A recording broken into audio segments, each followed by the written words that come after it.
this is not the same world that we are living in since my last video. Things are weird.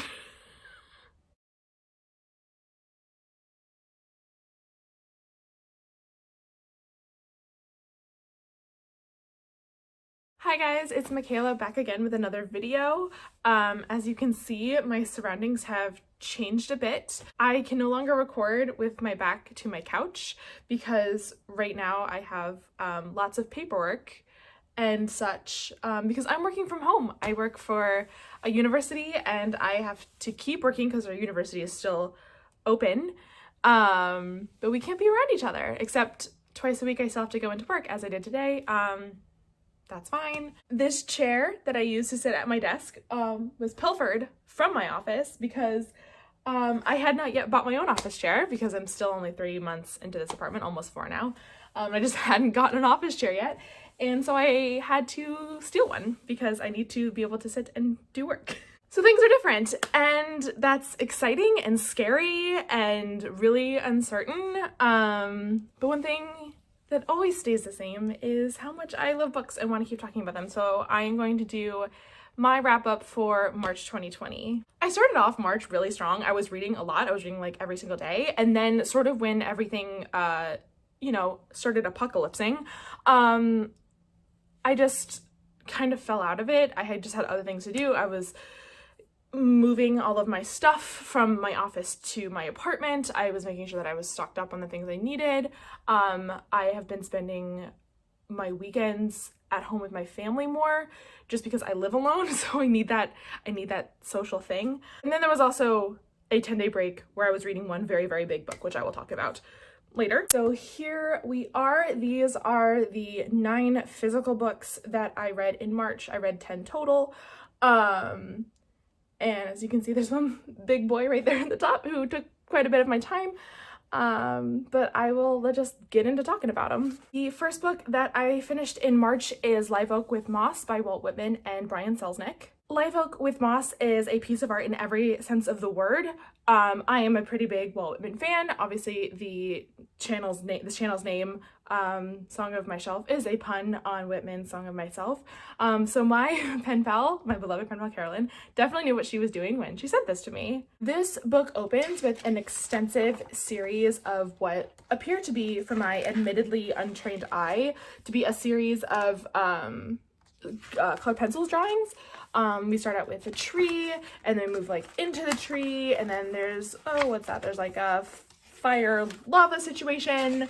And then we move into water. I'm not going to spoil all of it because you should absolutely buy this book. It's stunning. But there are no words, just these images, and they shift back and forth between color and black and white.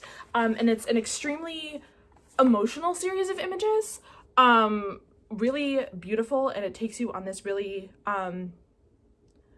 lovely and, like I said, like emotionally charged journey, and it very much primes you for the poems that are to come. So the artwork at the beginning and at the end, there's more art at the end, by Brian Selznick, he's the artist, is inspired by a series of 12 poems by Walt Whitman that are sort of the feature of this book.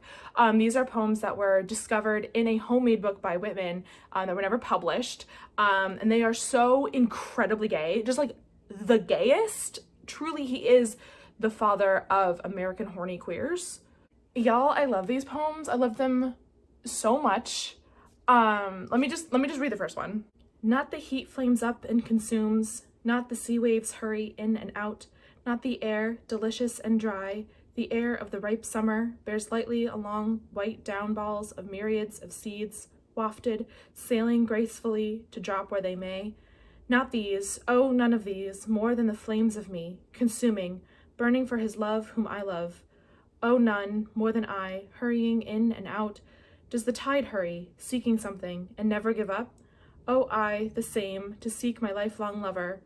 Oh, nor downballs, nor perfumes, nor the high rain emitting clouds are borne through the open air, more than my copious soul is borne through the open air, wafted in all directions, for friendship, for love. I mean, what?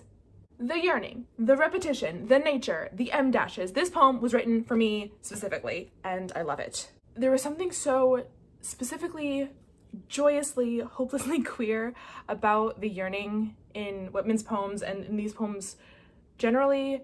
A heterosexual could never write this. It's so queer the way he writes about yearning and love and that like existential want. Whitman has always felt like home to me, and these poems are no exception. Like I said, after the poems, there is more artwork by Brian Selznick, and then there's about a 30-page sort of biography / just contextual essay by a Dr. Karen Carbiner. I'm not entirely sure. I'm sorry.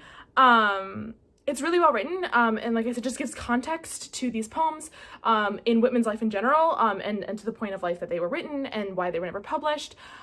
Just really lovely background. I find it super helpful, and I loved reading it. And then at the very end, we get like the scanned pages of his poems in the book that they were found in, which is just fucking cool and gay as hell. I love this. It made me very emotional and gay. Thank you so much to Carolyn for sending this to me. She has asked me to do a review of my top book pick for 2019, which is We Contain Multitudes, which is obviously like very Whitman heavy, and I promise that I will. I have to organize all of the thoughts first, so I will get to it. This is a 5 out of 5. Please buy this. It is just stunning.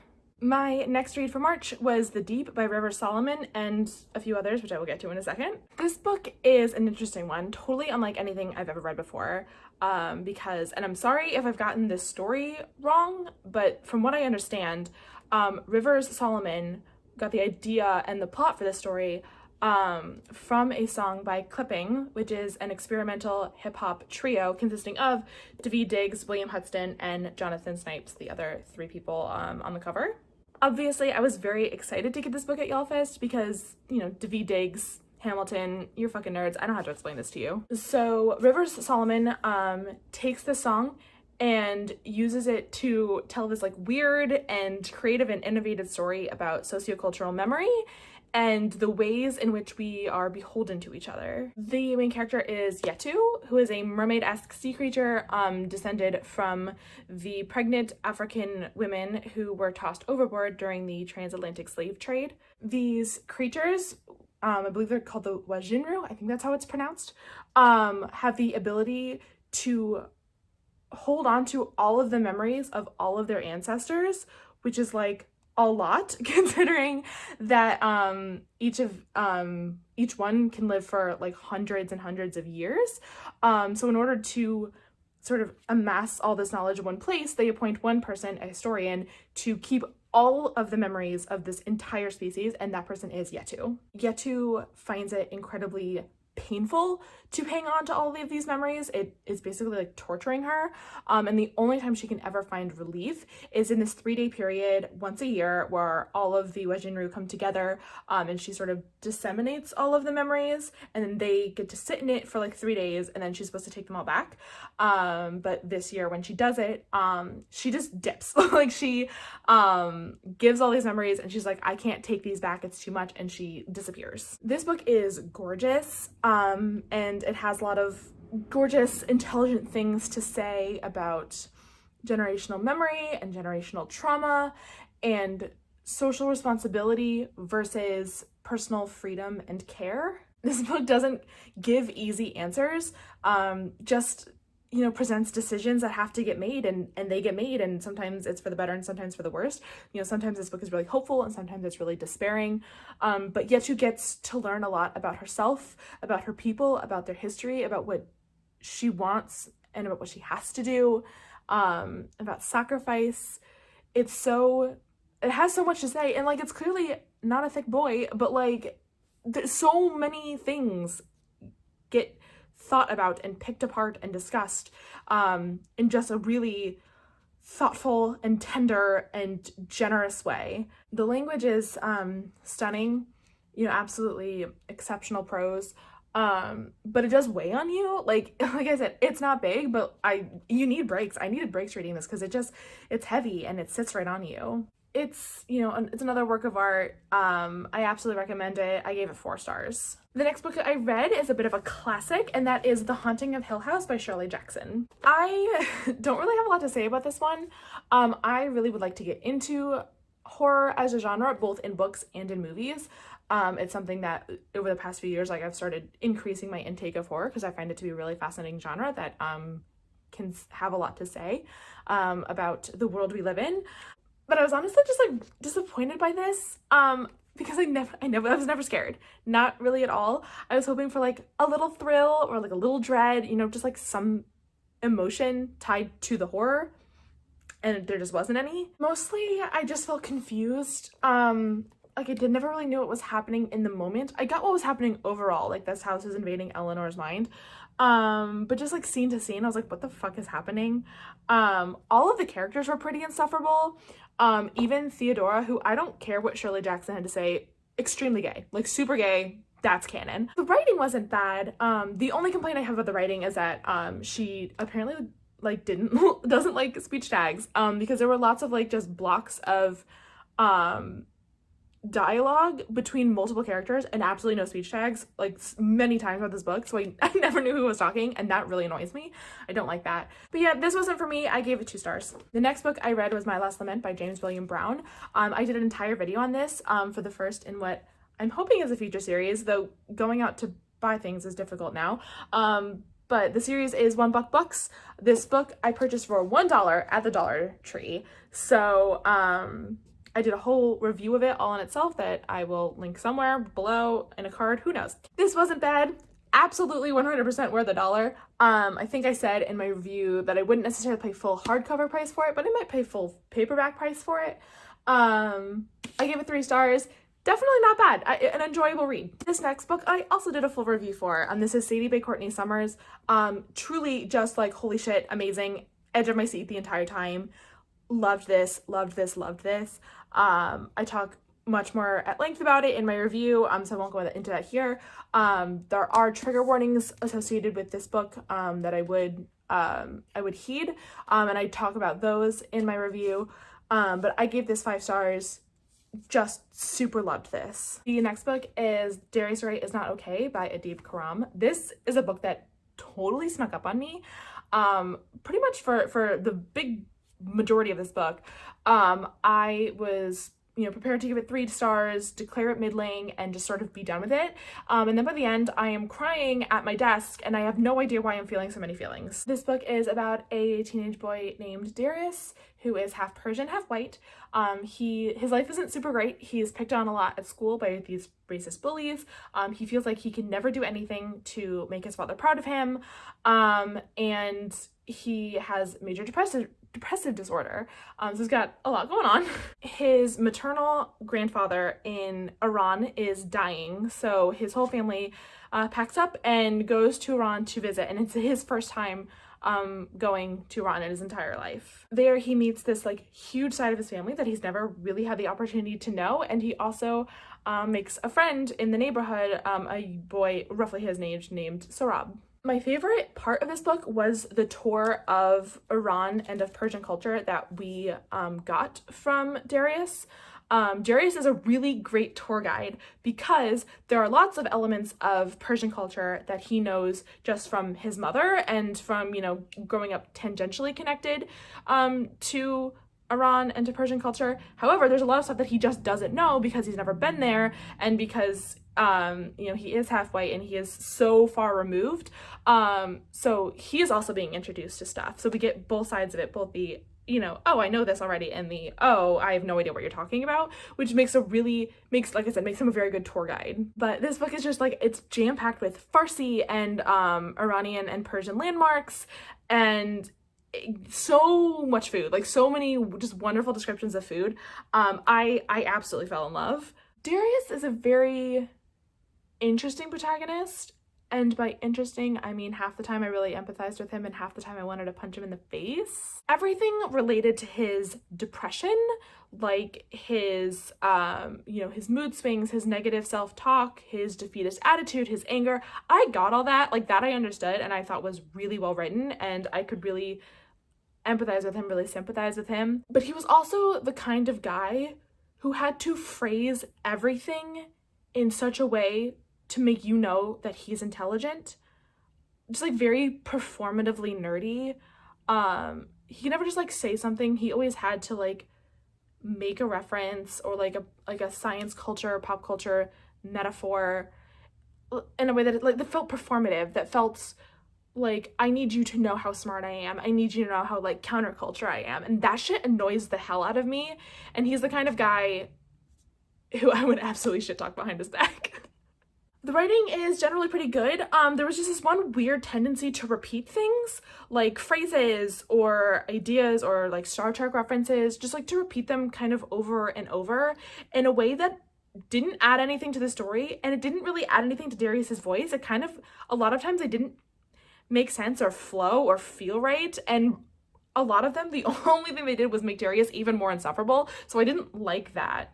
All that being said, like I said, I was determined, the whole way through, this is going to be a 3, and then by the end, it definitely bumped itself up to a 4. Great depictions of genetic depression and of male friendships. There is a sequel coming out in August, I believe, and I am very excited for it. Gonna be super gay. Very happy. This next book was the subject of my first ever read with me, and that is The Selection by Kira Cass. This is an old ass book, came out in 2012 when I was still in high school. I was told to read this by a friend of mine whose name is also Kira, funnily enough. And like I said, did a whole read with me on it, so you can get all of my thoughts in that. I gave it a 3 overall. It was fine. There were parts of it I liked and parts of it I didn't. But I mean, it took me just like not even an entire afternoon, so it was a fun weekend read. So then of course what should come next but The Elite, which is the sequel. If you didn't watch my read with me for The Selection, that's fine. I recommend you do, but if you don't want to, I understand. So the quick rundown is, like I said, 3 stars. Romance was okay. Main character kind of sucked. And I wanted more of the socio-political world building. So that's what I went into for this book. I was excited to read this, but unfortunately I was very disappointed. This book is just boring, or at least the romance is, which is the main crux of the book. It's a romance. America, the main character, has to choose between the prince, Maxon, who is embroiled in his own like competition to choose his wife, and Aspen, her ex-boyfriend from back home. Both of these guys suck in their own way, but neither as much as America, who's just like super infuriating and terrible. America is simultaneously holier than thou and super fucking determined to never take responsibility for any of her actions or decisions. She can never make up her mind on anything. She always just knee-jerk reacts to every situation, and she lashes out at whichever love interest pissed her off last, and oh my god, she's Donald Trump. Oh my god.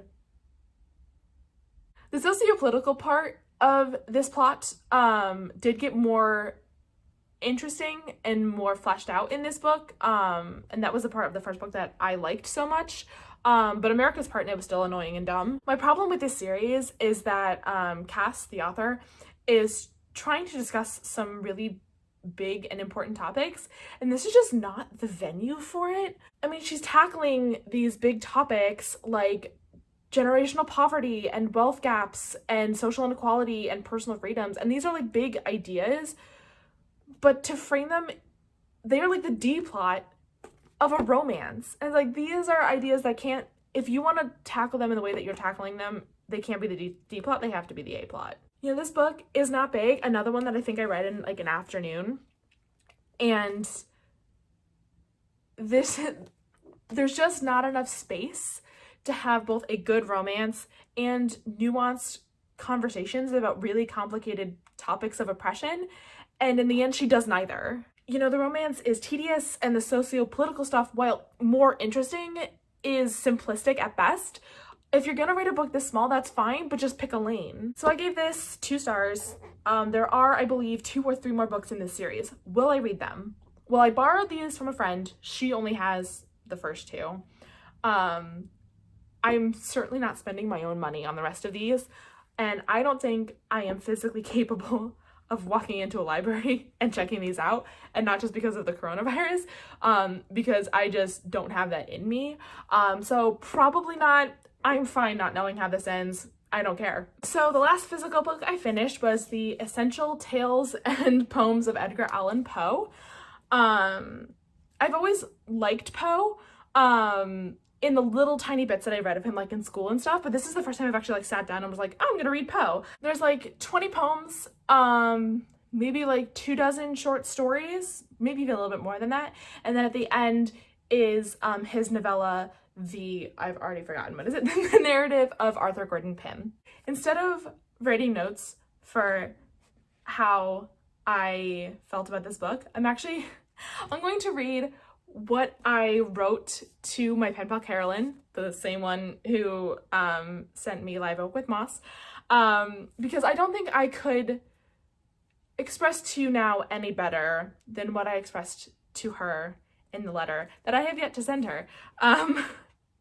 So I'm just gonna read that. I typed it up because I sometimes can't read my own handwriting. Poe is fine. I liked some poems and stories more than others, and who boy does that man like to droll on about ships. But what I really hated was the annotator. The guy who wrote the introduction and all of the footnotes and endnotes to this entire book was so fucking annoying, I found myself actually yelling at him out loud alone in my home. Was this behavior influenced by social isolation? I would safely wager that yes. Yes, it was. His notes were so fucking unhelpful. Like, I am a person who historically has not read the notes in classic literature, and I wanted to be a good steward of my own personal edification and read the notes for Poe because Poe is complicated and I respect the art and I want to learn. And this fucker, Benjamin F. Fisher, is like Omega and Tau are letters of the Greek alphabet. Achilles' heel is a reference to the Greek warrior Achilles. Parchment is animal skin prepared for writing. Parchment! The bitch defined parchment for us. Guess what, Ben? I think it's safe to assume that if someone is reading Edgar Allan Poe of their own volition, they already know what parchment is.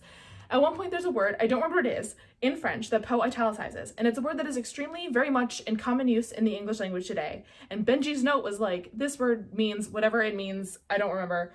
And it's unclear why Poe italicized it, as it was in common use before his time. Then why did you define it for us, fuckface? And then he had to point out every single goddamn time Poe made use of the premature burial trope, as if we wouldn't have gotten that was a point of interest / fear / fascination for him 400 pages in. But of course, by the end, in the novella, which was actually like complicated and full of shit I definitely did not understand, Benny F was nowhere to be found. It's like he hit some notation quota in the first few chapters and was like, fuck this shit, I'm out. There were so many very specific references and big ship-related words that left me clueless, and did Benny Boy use his annotative powers to hold my hand like a child, as he had been doing for the rest of this monstrosity of a book? Of course not. I was left to dangle in the wind. I hate this man so much. If I ever meet him, it's on fucking sight. I did not think 2020 would have me blood feuding with a professor emeritus at the University of Mississippi, but if you had that on your bingo card, congratulations. So that's how I felt. Poe is fine. Benjamin F. Fisher, the annotator, I hate him.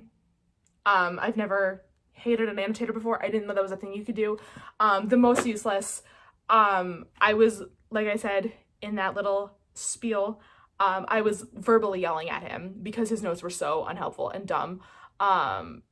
So yeah, I gave this 3 stars. I probably would have gotten 4 if the annotations hadn't been so fucking useless. Because like Poe himself, like I said, there were some of his short stories that I like really didn't like, mostly because they were dumb. I was so excited, by the way, for the Murders of Rue Morgue, or On Rue Morgue, whatever it was. And that short story had the world's dumbest ending. I have never been more disappointed. I would say that my favorite short story was Thou Art the Man. Really short, but I loved it. I loved the ending. That was like the only one I feel that had like a proper twist, and that was executed really well. The novella was boring. I was just clawing my way to the end. Did not really enjoy that one at all, and also like high-key racist. And I loved the poems, not all of them, but like overall did really enjoy them. I love a good lyric poem, love poems with good rhythm, and Poe does that incredibly well. So yeah, 3 stars, and Benjamin F. Fisher, like I said, it's on fucking sight, my bro. I do understand that there is a non-zero chance that Professor Fisher is no longer alive. And I'm choosing not to look that up because I don't want to know if I am talking shit about a dead man. So there you go. The only Marvel comic I got to this month was the second volume of the 1988 Black Panther series. This series I only gave 3 stars. I believe I gave the last one 4. Is that correct? Yes, I gave the first volume 4 stars. This one I only gave 3 for 2 reasons. One, something happened to the art between volumes 1 and 2, and the art in 2 is definitely not as good. There was like a noticeable difference as soon as I started, I think, volume 18, which is the first volume of, issue 18, which is the first issue of volume 2. I was immediately like, what is this? Like, the art is noticeably worse. So that was annoying. And the plot was a lot more all over the place in volume 2. Like, I thought that volume 1 told sort of like its arcs were like very contained and easy to follow, and volume 2 tried to do a lot of things kind of simultaneously and was much harder to follow. So that's why I gave it 3. I'm definitely hoping to read more than just the one volume in April, which I think I should be able to do because the next one I have to read is another Deadpool, and I love Deadpool so much. Also, now that I am working from home and I am home a lot more, I am definitely planning on reading more and recording more. In fact, my sort of big April project is I have borrowed from that same friend Kira all of the Raven Cycle by Maggie. I don't know how to pronounce her last name. I don't have it on hand, and I'm not going to try to attempt it from memory. This is a series I don't know a ton about, but I have heard about it. People like either kind of really love it or really hate it, is what my like impression is. So I think I'm going to do a read with me for all 4 books, just 4 separate videos. I'm not doing them all in one. That would be a nightmare to edit. I had a lot of fun with the read with me for the selection, even though the book was whatever. Just that process of like stopping and talking to camera was really interesting. So that's my plan for April right now. And then just overall reading more so that I can have more things to talk about in the April wrap up. I hope you and yours are staying healthy and sane and separated during this really strange time. I know that things are hard, and I think that they're going to be hard, at least here in America, for quite a while. I just want to make sure that you know that it is okay to feel whatever you're feeling. If you're feeling scared, if you're feeling angry, if you're feeling frustrated, if you're feeling anxious, if you're feeling like relaxed and sort of like settled, and even like me, I'm kind of happy. I'm not happy that people are getting sick. I'm not happy that people are dying. I'm not happy that this situation is being bungled at like every level of government. But I am happy to be working from home. I am happy to be able to sleep in some more. I'm on social media less. So there are ways in which my life is better now. Obviously, overall, that's not the case for like everybody. But it's also okay if your situation has improved by this. I think it's okay to feel whatever you're feeling. This is a fucking apocalypse, and just feel your shit and it's gonna be okay. But thank you so much for watching. I hope you get to read lots of good books in this time of social distancing, social isolation. Yeah, I will talk to you guys in the next video. Okay, bye.